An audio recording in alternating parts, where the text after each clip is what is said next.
When life gets unpredictable, preparation matters. In medicine, it's all about staying alert, ready for whatever comes through the door. On the road, it's no different. That's why Volvo designs vehicles to help anticipate risk, reduce harm, and protect lives. The Volvo XC90's advanced safety systems inspire confident decisions wherever the road takes you. The Volvo XC90, for life. Proud sponsor of the Pit Podcast. Learn more at volvocars.ca/safety. It's hour 3 of the program. Elias Makos here, and as we kick off hour 3 of the show, our first topic: why are there so many less students at Quebec police academies? With more on this, let's go to Paul Chablo, chair of the Police Technology Program at John Abbott College. Paul, pleasure to talk to you again. Yeah, pleasure to be back. Thank you. And I enjoyed so much our discussion the last time we were on this program. Of course, the last time we were on, it was in light of the death of George Floyd in the U.S. and everything that was going on and the focus on policing. So we had a great discussion then. I'm looking forward to this one. We are seeing a significant drop in graduates at Quebec police academies. What is behind this drop? Well, it's very simple. It's the COVID-19. The drop is only temporary because what happened was École Nationale was turned into a hospital, so they had to de-quarantine everything and get everything back into normal for the group that's coming in now in January. So it is a temporary issue. It's not something I personally think that, is cause for worry. Secondly, there's a whole bunch of graduates from the other years that are still available in the job market. Some go to university, some take jobs and a year off. So they do have that base that they can get. So I'm sure that if you ask any police force right now, they are not short of candidates. Gotcha. So right now this is more of a temporary hiccup than some sort of permanent problem. Absolutely. And keep in mind that not everybody goes to École Nationale de Police when they graduate from any of our police tech programs. Mm-hmm. Some go to the RCMP. Others, especially our college, as I've told you before, are often recruited by Ontario police forces, especially Ottawa, who loves bilingual candidates, and the OPP.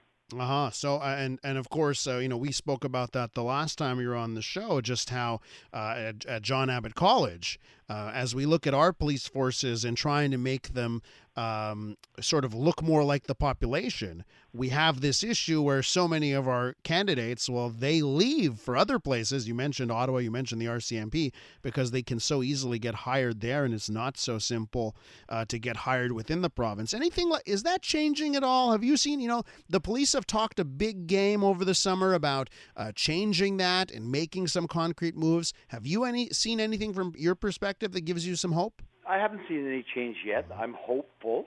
I'm very hopeful. What they're going to have to do is in their hiring process, and I've said this before to many media, they're going to have to include visible minority groups in the selection process. And what I mean by that is they're going to have to create what's called an oversight committee. The oversight committee would have people from the police, human resources, but people from visible minority communities who can help them access this group of candidates. Secondly, they're going to have to also go for what I call the Commonwealth, allophones and visible minorities. Mm-hmm. They are not doing that. They do not have to do all their tests in French. They hide behind Bill 101. They can do it just as nurses do. They can do the exams in English, then have them pass a Bill 101 test for proficiency. When someone is stressed, the last thing they want to have to do is do exams in the language that they're not as comfortable with. Mm-hmm. That sounds like the toughest sell ever, Paul, in this province, right? I was the head of communications for the Montreal Police for 5 years, and I dealt with Bill 101 on a regular basis. And nobody can tell me that the Montreal Police cannot do English tests and then give them their French proficiency test. Mm-hmm. I know for a fact that is possible. But the will isn't there, though. Well, I think, either I don't know if it's the will that's not there, but there definitely is something that's holding them back. Are they terrified that, we're going to turn it into an English police force? That's not going to happen. Yeah. We have English police officers in the Montreal Police, and they function quite well. Some, their French is passable when they join the police, and others are excellent. But, you learn French over your 30 years as a career.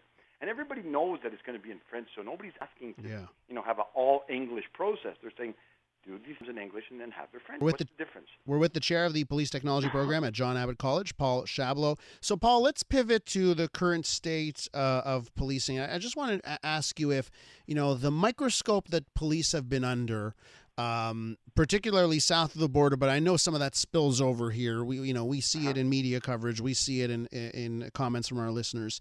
Do you think that's affected at all your recruitment for the next generation? Are you seeing any evidence of that?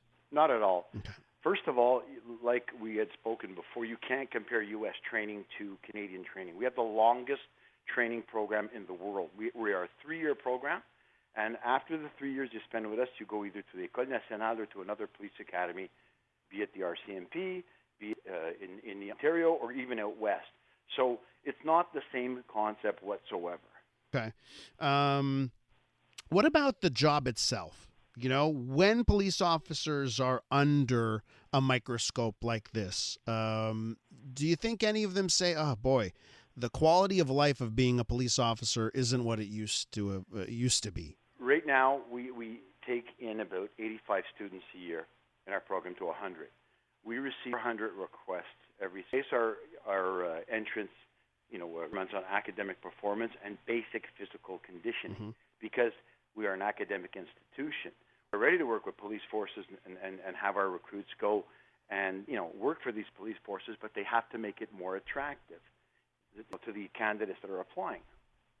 What's your reaction, Paul, when you see these videos that that go viral of police brutality? What's your gut reaction when you see that? They're not police brutality. They're horrible training that is perceived as police brutality. First of all, let's look at the two cases quickly.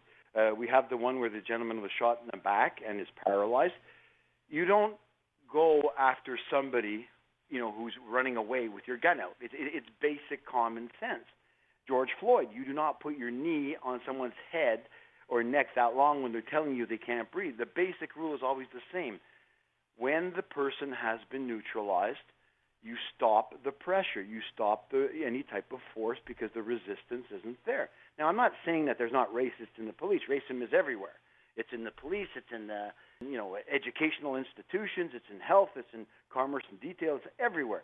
What I'm saying that these are bad trained or poorly trained officers who need to go back and get retrained. And the United States is very weak on their training compared to Canada. So that's when you see that, you say you look to the top of those police forces. That's where you see the problem, huh? Well, absolutely. It's an issue of training. I mean, like I said, officers who spend years on the job have a tendency to lose the techniques that they learned.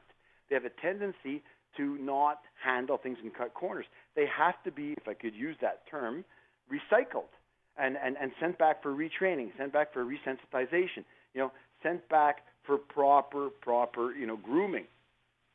How will you handle this, this fall session with your students in the police technology program? How do you handle stuff like that? How do you handle these very, these videos that go everywhere, everyone sees them? How do you handle that in your teaching? Do you integrate that in teaching? Absolutely. We introduced them first saying that, most police officers are professional and honorable. You have chosen a profession that's honorable. You must be honorable in the way you intervene with the public. You must be free of any type of prejudice, homophobia, or sexism. And I says, if you want to gain the public trust, you must show a complete professional attitude, and you will gain that public trust. Keep in mind, too, and I'm not here to defend police forces because it's not what I do, but there are over 2 million police interventions a year in the average North American city, and if you go to cities like New York and Los Angeles, you have like 4 million interventions. Of course, you're going to have slip-ups, and you're going to have incidents like these, and you're going to still have incidents like these because the pressure put on police also to be so multifunctional in everything is getting bigger and bigger, and they're going to have to start, removing some of the tasks that police officers do. Yeah, and Paul, I think you're making an excellent point there at the end because we are forgetting that due to social media and how we can be basically right into our eyeballs, be confronted with this stuff over and over, we may get a false representation of how bad it is because of that. Absolutely. All right, Paul, listen, thanks for coming on the show. I do appreciate that. Yeah, thank you. Paul Chablo is chair of the Police Technology Program at John Abbott College.